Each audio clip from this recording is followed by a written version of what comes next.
l'organisme, on peut tout à fait le représenter par un fruit.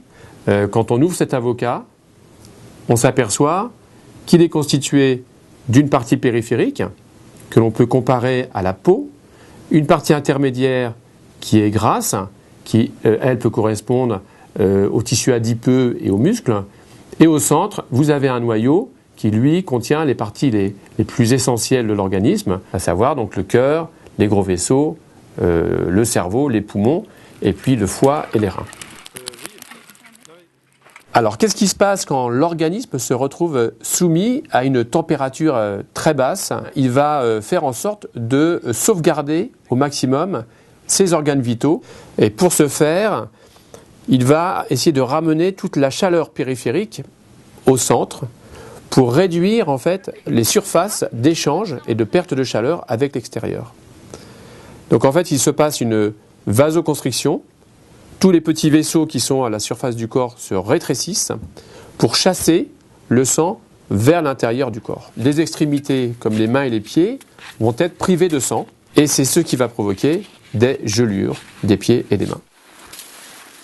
Qu'est-ce qu'on va faire pour pouvoir lutter contre le froid? Pour les vêtements, c'est toujours la même chose. C'est ce qu'on appelle la technique de l'oignon, c'est-à-dire mettre des couches successives pour qu'à chaque fois, il y ait entre ces couches de l'air, et l'air fait aussi un petit isolant thermique.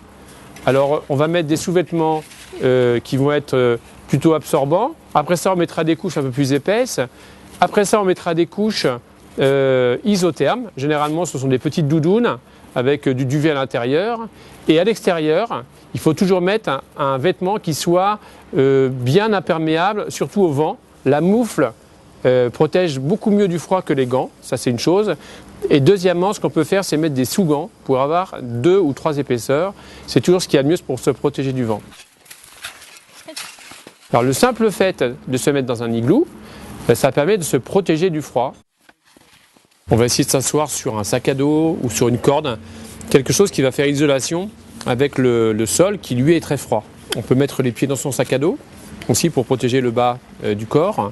On peut également, si on a la chance d'avoir une couverture de survie ou un sac de survie, c'est de se glisser dedans et d'essayer au maximum d'éviter le contact avec les parois froides. On va essayer de faire juste l'espace qu'il faut. Le simple fait d'avoir 3 personnes dans une petite partie, ça dégage une quantité de chaleur et on peut facilement passer une nuit dans un igloo avec une température au-dessus de 0 degré, ce qui va permettre de tenir le coup.